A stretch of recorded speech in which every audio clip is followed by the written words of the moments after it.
نبی اکرم صلی اللہ تعالیٰ علیہ وسلم کے والد کا سایہ بھی سر پر نہیں۔ آپ کی ولادت سے پہلے ہی آپ کے والد فوت ہو گئے۔ اس کے بعد جب آپ کی پیدائش ہوئی، آپ دنیائے گیتی پر آئے تو آپ کے دادا نے آپ کی پرورش کی۔ کچھ دنوں کے بعد آپ کے دادا فوت ہو گئے۔ اس کے بعد اب کوئی پرورش کرنے والا نہیں تھا، تو آپ کے چچا حضرت ابو طالب نے آپ کی پرورش کی۔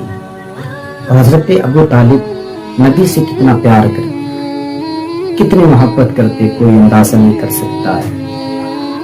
کوئی اندازہ نہیں لگا سکتا ہے کہ نبی سے حضرت ابو طالب کتنا پیار کرتے تھے۔ جب نبی تھوڑے بڑے ہوئے، آگے آپ بڑھے، تو آپ نے دین کا پرچم لہرانا شروع کیا، لوگوں کو دین کی تبلیغ شروع کی۔ تو جب لوگوں نے دین کی تبلیغ کو سنا اور دین کی باتوں کو سنا تو حضور سے محبت کرنے لگے اور اسلام میں داخل ہونے لگے۔ تو سرداران مکہ، کفار مکہ کو جب یہ پتہ چلا کہ اب اسلام کا درخت لگ چکا ہے، وہ لوگ اس سے فیض حاصل کر رہے ہیں، اس میں داخل ہوتے چلے جا رہے ہیں، تو ان کی حالت متغیر ہو گئی، سب کی حالت متغیر ہو گئی۔ طرح طرح کے انہوں نے کام کرنا شروع کی، تکلیفیں دینا شروع کی، پریشانیاں دینا نبی اکرم صلی اللہ تعالیٰ علیہ وسلم کو شروع کیا۔ جب ان کا کوئی بس نہیں چل سکا، یہ کچھ نہیں کر سکے، تنہا رہ گئے۔ ابھی سوچنے لگے کیا کیا جائے، تو انہوں نے سب نے اتفاق کر کے حضرت ابو طالب کی بارگاہ میں آنے کے بعد کہنے لگے، آپ کے بھتیجے محمد ہمارے خلاف الزامات کی مہم جاری کر رکھی ہے، اور ہمارے معبودوں کو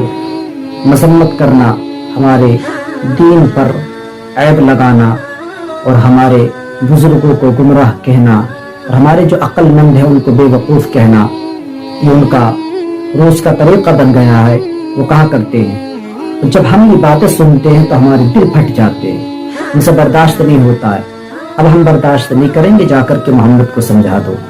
کہہ دو۔ حضرت ابو طالب نے بڑی محبت کے ساتھ ان لوگوں کو روانہ کیا، ان لوگوں کو بھیجا، اور بھیجنے کے بعد پھر نبی اکرم صلی اللہ تعالیٰ علیہ وسلم کے چچا حضرت ابو طالب نے کچھ نہیں کہا، ابھی بھی جاری ہے، ابھی بھی یہ دعوت تبلیغ جاری ہے، کچھ نہیں کہا، منع نہیں کیا۔ اس کے بعد جب پھر پرچم لہراتا گیا، لوگ اس سے فیضیاب ہونے لگے، اسلام میں داخل ہونے لگے، تو کفار مکہ کو پتہ چلا اب کیا کریں، اب تو اور زیادہ معاملہ بڑھتا جا رہا ہے، لوگ اور زیادہ محمد کی طرف کھنچتے چلے جا رہے ہیں، بڑے پریشان ہو گئے، اور پریشانی کی حالت میں پھر آئے، کہا اے ابو طالب، ہم نے تم سے کہا تھا، ابھی تک ہماری بات کا کوئی اثر نہیں ہوا،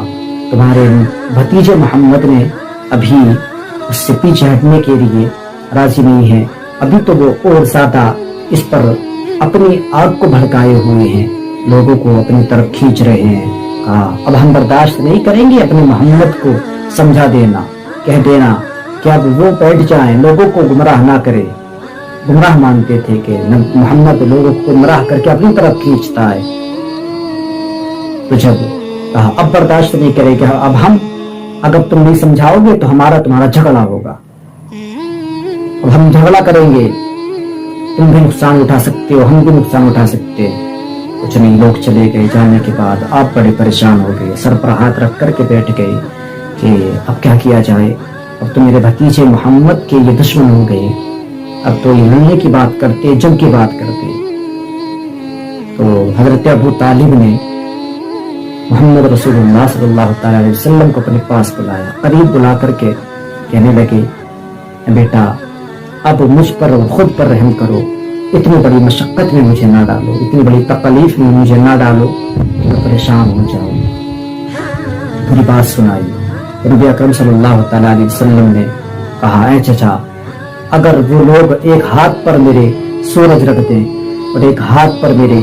چاند رکھ دیں اور اس کے بعد کہیں کہ تم